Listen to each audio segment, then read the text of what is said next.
very much, Angela. I'm now going to go to Rushanara, please. Good afternoon, and thank you very much. Good afternoon.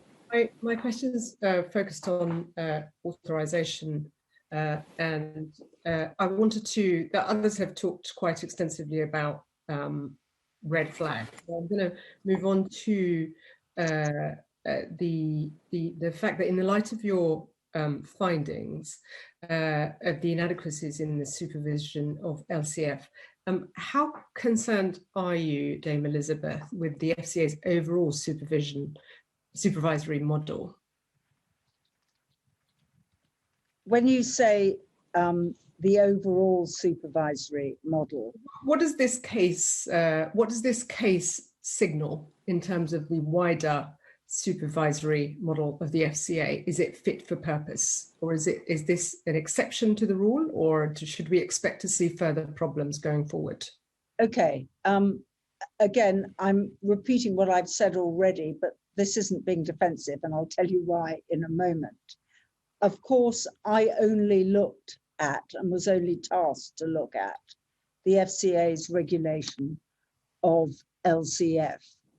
Is it therefore appropriate, fair, justifiable to draw wider inferences for the whole business model of the FCA? For example, the manner in which it regulates banks, huge financial institutions, insurance companies. I wouldn't have thought it was. One was able to deduce lessons from my report, other than to say there was clearly a lack of fit-for-purpose information systems within the FCA from what I and my investigation saw. Inadequate technical analytics, inadequate systems, and that was demonstrated not least by the fact that it seemed to be so difficult for the FCA to collate all the relevant documentation and supply it to the investigation within an appropriate time frame. So there clearly, I think I can say, a systems inadequacy and gathering of information's in silos and not joined up. So I can say that. Can I answer the question you put to me, is the overall supervisory model okay? Well, I took the view that in relation to flexible firms such as LCF conducting business in the type that it was, what I saw would demonstrate that its model in relation to the regulation of those type of, okay, you might say oddballs, but nonetheless oddballs taking in an awful lot of retail investors' money, was not appropriate, but was inadequate, and that's my conclusion. And do you feel, obviously your reports just only recently come in, but the FCA under its previous head and the management team that are still there, the two people that were named in your report and others, since 2019, since this happened, and your reference to the internal report that pointed to some of the things that could have been done, might have mitigated this scandal from taking place. Do you feel that in light of your recommendations and what they already knew about the need for improvement and training, the contact center that you mentioned, that enough work has been done to rectify the problems so that we don't see another LCF type case coming down the track? Well, I don't think it had been done at the time I delivered my report, but obviously I haven't gone in and done sort of a management consultant audit of the steps they put in place since the 30th of January 2019. But from the response of the FCA to my report, it would seem that they are still putting those steps in place. So the various programs are not yet in place, and that is clear from their response. And I would hope that either new management at the FCA, the new CEO, or this committee, or the Treasury, or whoever it's appropriate, will want to ensure that the recommendations have indeed been implemented, and that the FCA have accepted them and say they're going to. And I think there does need to be some sort of audit process to check those have been put in place. So I can't really answer the question, has enough work. You'll appreciate some of the frustration, certainly for those of us who've been on this committee for a while, where when this scandal happened, the feedback from the then head of the FCA, whenever we had hearings in this committee, was this point of, one of the points that was often made was about the regulatory perimeter and what you're... Absolutely, yeah. Actually, action could have been taken, and that the FCA perhaps should take a different approach, which is to approach it in the way you're suggesting it, and we were suggesting in your report. And until it does, then should we expect further problems to continue like this one? Because we've had the TSB scandal, we've had the global restructuring. You mentioned other areas, banking, technology failures. The FCA in recent years has presided over huge numbers of these problems, albeit different, but they're affecting millions of consumers. And it doesn't seem to be fit for purpose. Do you have a view on what else needs to be done systemically to sort this out so that our constituents don't continue to be harmed by the failures of the FCA? What I do think, and this is what I tried to get over in our recommendations, is that there doesn't need to be kind of wholesale change programs. That, I mean, the FCA has been in a state of flux for a number of years now, apparently, as we were told. The changes that I think can be made are actually operational focused fixes. That may be optimistic. I may be coming in as a lawyer rather than as a director of an institution, but they're kind of meant to be practical changes that can be done, that can be put in there by way of policies, by way of training, by way of data collection, that by way of cultural change, that should bring about a better regulation of these sorts of companies that are, or certainly might well be, a danger to the retail market. So I don't think, I mean, again, this is probably a thing for an issue for the Treasury, but from my perspective, it's a focus and a concentration on relatively small operational changes and communication within the FCA that ought to be able to fix things. Now, that may be wildly optimistic, but it seems to me kind of really obvious what needs to be done. That may be arrogant. If it's so, Dame Gloucester, if it is so obvious, why do you think it took 4 years? The report came out in 2015, setting out some of the things you pointed out that they could have done. Given it's so obvious, what is it about the institution? We talked about culture earlier. We talked about responsibility and leadership. What is it about this institution that it can't get these basics sorted out? Is it groupthink? Is it that there's too much dislocation between those on the delivery side, on the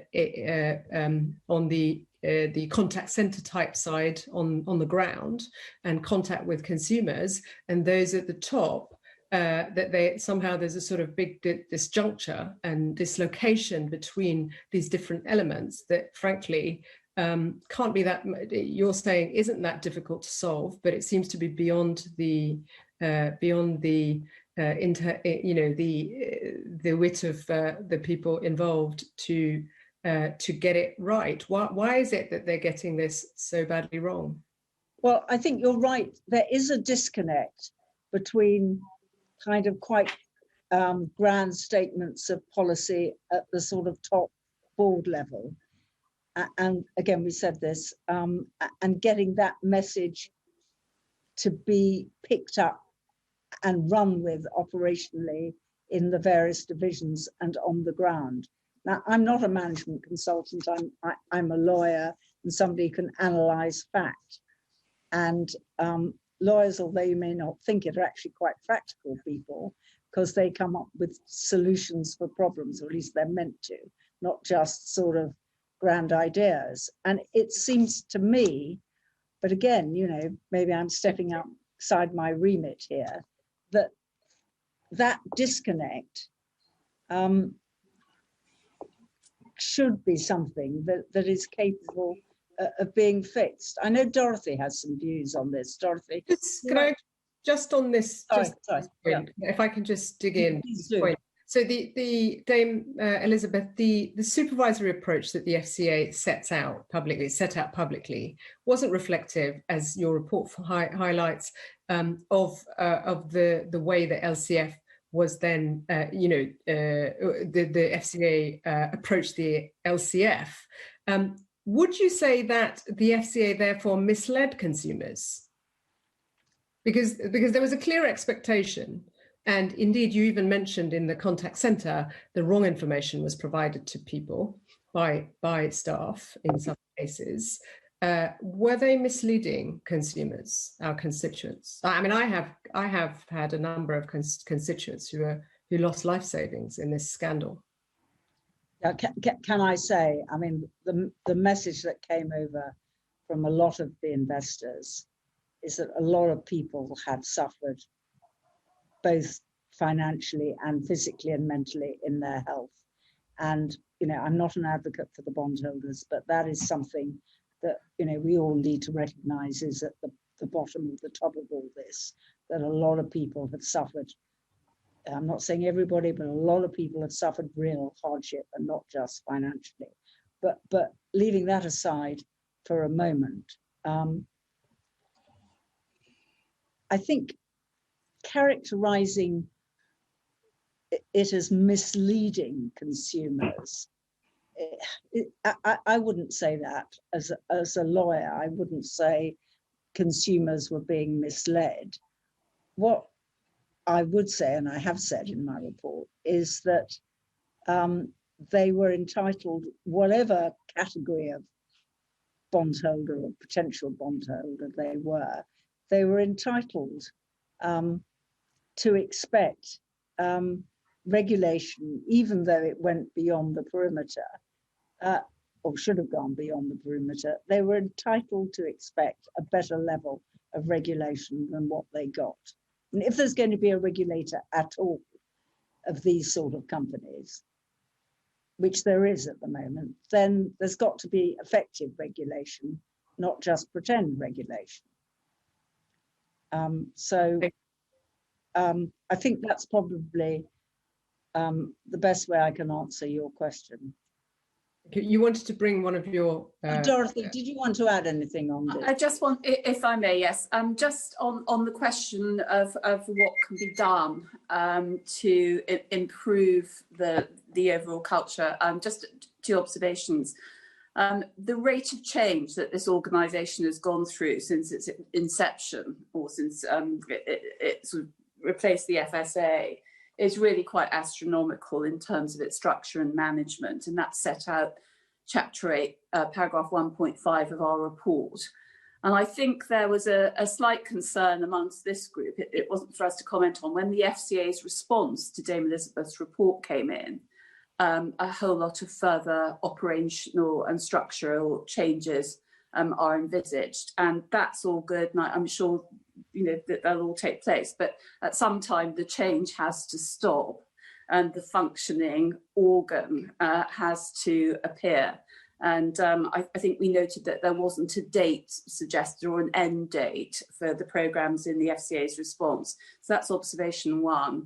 Observation 2 is there were some pretty good people in the FCA, and a lot of the people we interviewed who aren't named by agreement in the report were interested and they were enthusiastic. And I think with different policies, with a different culture, and we all know how difficult cultural change is in an organisation, there is a real opportunity to have them address issues like alleged frauds, issues that you've been identifying. And last, Dick Vrace, one of our team, he was a great benefit to us because he's actually worked in a regulator.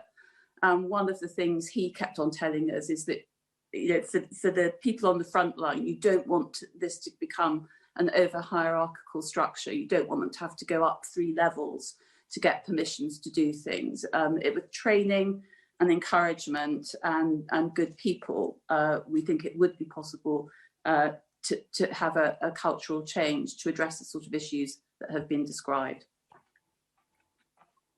Thank you. Thank you. Great, thank you